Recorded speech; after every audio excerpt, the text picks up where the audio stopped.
In today's video, we're going to talk about how Pete Cowen's equal opposite takeaway can save your pitching. If you have no control over the height of your pitch shot, sometimes you spin it up in the air really high and it comes down short of the green. Other times you feel like it comes out really penetrated and goes too far and you're really struggling with your distance control.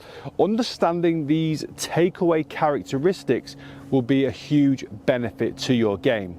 A lot of the time I see players trying to hinge the wrist a lot to get the club head a little bit more open through the ball, and in doing so it means that you've then got to come through the golf shot with added wrist release, which will now mean the hands stay behind the club head. When the hands get behind the club head, if you do catch it amazingly well, we're not going to have the distance to get there. So what do you need to do with those swing characteristics? How can we make this ball get to the green? Well, the only real way is to add loads of speed and length of swing.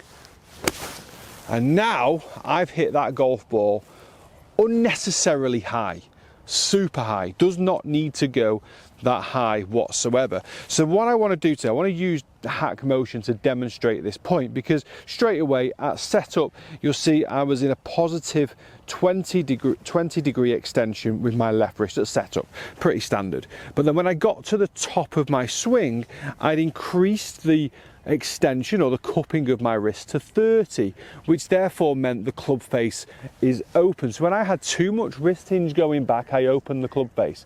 As I came back into the golf ball, my timing was immaculate to hit that type of shot, but I had to then slide this right hand basically underneath the golf ball. So when I come through impact, the club head moves in front of my hands to scoop that ball up into the air. Now if I'm able to play a bit more of a penetrating ball flight, where it's a lot lower, I've still got loads of spin. That ball is still jacked with spin, by the way. That one there, we've got 21, positive 21 at setup, so my grip was the same as the last one. But at the backswing, at the top of the backswing, I got it to positive 22, so I barely moved it from setup. Sometimes, if anything, it will actually decrease from setup. But you can see these shots, there's plenty of height, and I can guarantee when the ball actually lands it stops pretty much dead. There we are, plus 29 to plus 14. So I actually, if anything, relative to how I started, I strengthened the face in the top of the backswing. What this allowed me to try and do was basically get the shaft of the club leaning towards the target. Now with my correct pitching setup fundamentals, with a narrower stance, being a bit closer to the golf ball, moving my weight towards my left side and using my swing path and my hands ahead of the golf ball for that descending blow, I'm still able to get the ball airborne. There's nothing in my way on this particular shot that scares me that I need to get over the ball. This also affects then how far you need to swing it. When you saw me open the club face up, I had to swing it all the way up to here and create lots of club head speed to propel that ball forwards. This swing now with a lot shorter, it's a lot shorter swing and it's a lot shorter follow through. Therefore, it's going to be more consistent to repeat it. Now, how did we do it? Well, at the start of the video, I referenced Pete Cowen's equal opposite takeaway movement pattern, and that is something I coach all of my students. So if you are one of my students online, you'll know all about this, because it's, for me, the best way for you to take the golf club away.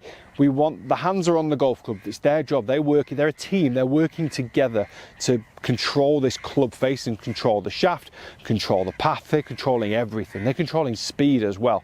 So they need to work together. So equal opposite means they're going to work equally against each other. So when you've got two forces equally going against each other like this, now there's no movement, okay? If my right hand, if it wasn't equal and my right hand was stronger, or left hand, would go this way and this way. So my hands are now equally opposing, and that's what they do on this grip as well. So to demonstrate it in the most simplest form, if I put my left hand on the club, I'm going to turn my left hand to the right and open the club face. If I put my right hand on the club, I'm going to turn my right hand to the left to close the club face. Open, close. Now if I do that against each other, left goes open, right goes closed, but equally against each other, what's not happening there? The club face is not moving. See how the face is stable. But what is happening is my wrists are hinging the golf club perfectly. So they're actually working together to hinge the golf club. So as I turn my body away, I've got a leading edge here which is parallel to my spine angle, which for the majority of us coaches like to see that, and we class it as neutral because it works around the body together. So we love to see that as a golf coach, seeing the leading edge there parallel to the spine angle. So I'm effectively in my head, and just to give you my feel, I feel like I'm squeezing the golf club as I move away. Now, a lot of you may have different swing faults. The most common one is I see the left arm being the dominant one and the club goes in behind. So for me, that right hand's just being a passive. It's doing nothing. It's being weak, useless. So the left hand's going, get around there. I'm the boss. Whereas the right hand needs to go, no. I'm going to be solid here as well. I've still got the flex in my right arm, but I'm basically using this position, hinging, equal opposite. If I turn my body, that's the position. So if I set up, stand up completely straight, feel that motion, so feel the hinging motion, go back down and turn the body, that's my takeaway. We know it's perfect because the shaft of the club points down the target line, and we've mentioned the leading edge of the club already. So I'm able to put this club into position really simply. You can see the consistency that I've hit all of these demonstrational shots at.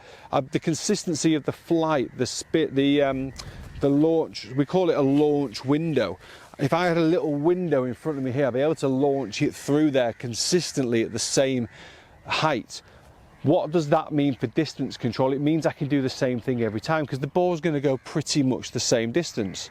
Whereas at the moment, if I'm not having the consistency of my, someone just actually hit a golf ball at me.